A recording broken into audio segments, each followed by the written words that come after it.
Are you going to fight or to flight?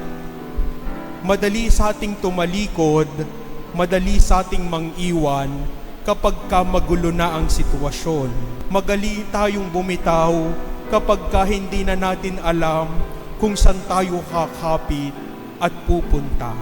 Papaano tayo mananatili kahit mahirap na ang sitwasyon? Are we going to fight or to flight? Ito po ang ipinakita ni Pedro sa ating ebanghelyo. Sa gitna ng mahirap na sitwasyon, si Pedro ay nananatili. Hindi siya nag-flight, pero siya ay nag-fight. At anong sabi niya? Saan kami pupunta, Panginoon?